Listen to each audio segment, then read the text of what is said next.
बिस्मिल्लाहिर्रहमानिर्रहीम अस्सलाम वालेकुम डियर व्यूअर्स। आज का टॉपिक मेरा यूनिवर्स सीरीज़ नंबर 11 12 क्वेश्चन के साथ आज हाजिर हूँ। पहला क्वेश्चन ये है, धुआं स्मोक आपने देखा होगा चूल्हे से उठता है, तो ये है क्या?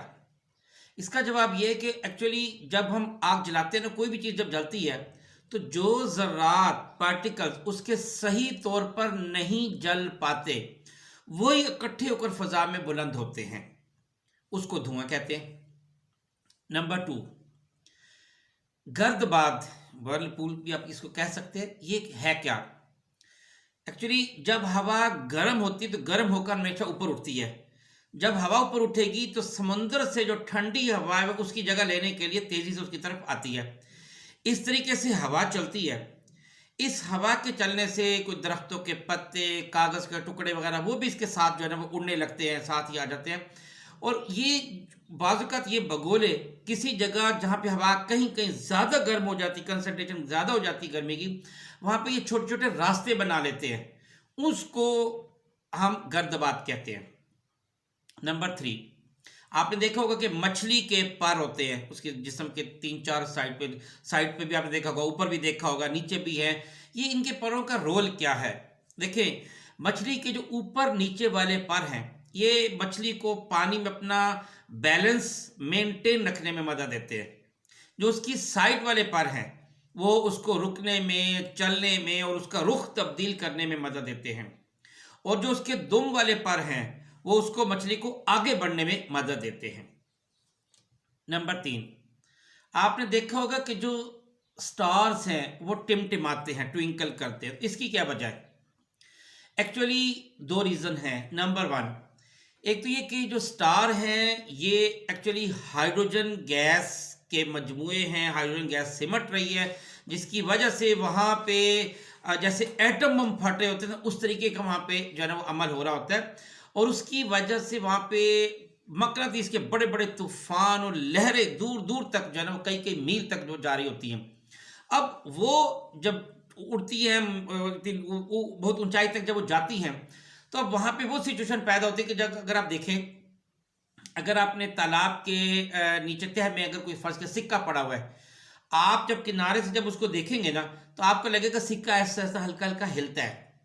उसकी रीज़न कि सिक्के और आपके दरमियान में जो पानी की मोटी तह है, असल में वो पानी हिलता है, लहरें हिलती हैं तो हमें सिक्का लहराता महसूस होता है। बिल्कुल इसी तरह जो स्टार्स पे जो बड़ी बड़ी तूफान आते हैं, जो लहरें बुलंद हो रही होती हैं वहाँ पे, तो उनके और हमारे दरमियान में कुर्रा हवाई की बहुत मोटी मीलों मोटी तह है। और कुर्रा हवाई हमारा बहुत तलातुम खेलता, वहाँ पे आंधियाँ तूफान बहुत ज़्यादा हैं। उसकी वजह से वो जो सितारे हैं वो भी हमें टिमटिमाते महसूस होते हैं। अगला सवाल, फॉग क्या है? आपने देखा होगा आजकल जैसे फॉग पाई जाती है। एक्चुअली मॉइस्ट हवा ये जब ठंडी होती है ना तो ठंडी होकर ये वाटर वेपर बनती है, लेकिन वाटर वेपर बनने से पहले जो शक्ल होती है उसको फॉग कहते हैं। गोया ये जो फॉग है ये वाटर वेपर बनने के करीब तरीन की सिचुएशन है। नंबर नेक्स्ट, क्लाउडी रातें आमतौर पर गर्म होती हैं। वजह, एक्चुअली ये जो बादल हैं ये ब्लैंकेट का किरदार अदा करते हैं, यानी हरारत को ये स्केप होने से रोकते हैं। तो पूरे दिन में यानी जो गर्मी है जो ज़मीन पर पड़ी होती है, बादल जब आ जाते तो ये उसको गर्मी को जो है ना वो एस्केप नहीं होने देते फ़ज़ा में, जिसकी वजह से रातें गर्म हो जाती हैं।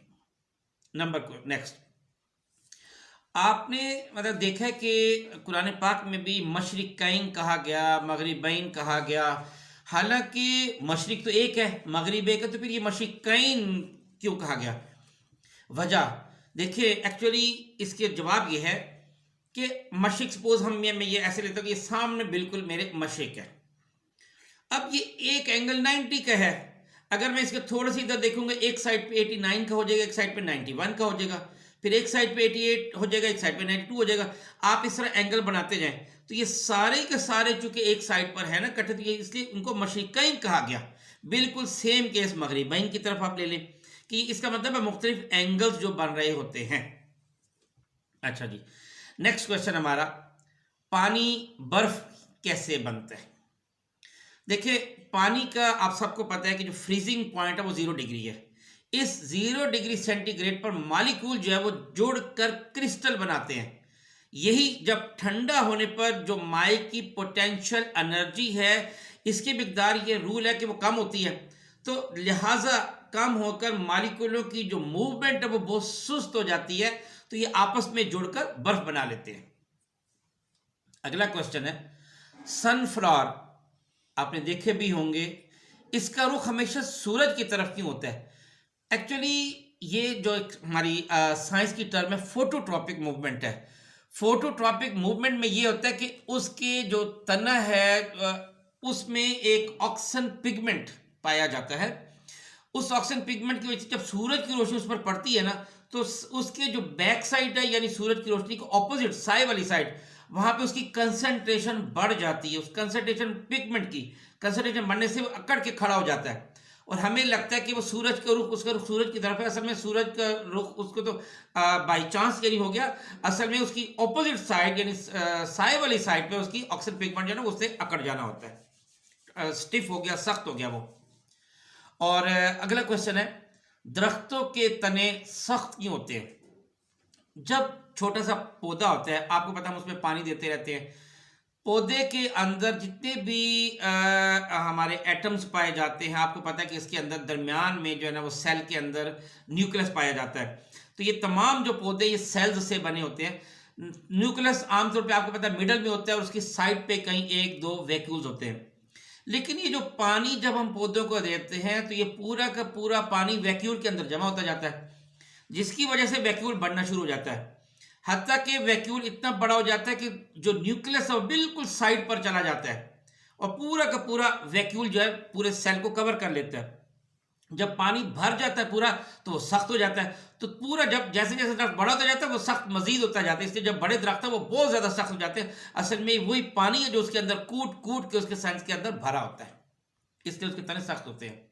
और लास्ट क्वेश्चन है कि क्या हीरा यानी डायमंड जो उसको आप पिघला सकते हैं? देखिए, हाँ, पिघला सकते हैं। किसी भी हीरे पर अगर आप 10 मिलियन टाइम्स एयर प्रेशर, फजाई दबाव अगर आप डालें तो पिघल जाएगा। इस दबाव के लिए एक मशीन है सेंडियोस जी।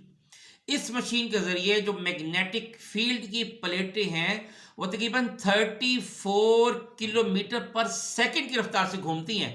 उस रफ्तार की वजह से हीरा पिघल जाता है। और एक क्वेश्चन और सॉरी मिस हो गया कि सूरज मशरिक से तुलू होता है और मगरिब में गुरूब होता है, तो ये कैसे तुलू होता है? इसका जवाब ये है कि सूरज मशरिक से तुलू नहीं होता, बल्कि ज़मीन सूरज के गिर्द एक्चुअली मगरिब से मशरिक की तरफ घूमती है, तो हमें लगता है सूरज मशरिक से तुलू हो रहा है। क़यामत के नज़दीक सूरज मगरिब से निकलेगा तो वो कैसे होगा? उस वक्त ज़मीन उल्टी घूमेगी, यानी मशरिक से मगरिब की तरफ जब घूमेगी तो सूरज लगेगा मगरिब से निकल आया। उम्मीद है आपको ये मेरा सिलसिला जो मैंने यूनिवर्स सीरीज़ का शुरू किया वो आपको बहुत पसंद आया होगा। इससे पहले भी 10 टॉपिक्स 10 लेक्चर हो चुके और ये 11वां लेक्चर था। बहुत शुक्रिया। अस्सलाम वालेकुम वरहमतुल्लाहि वबरकातुहू।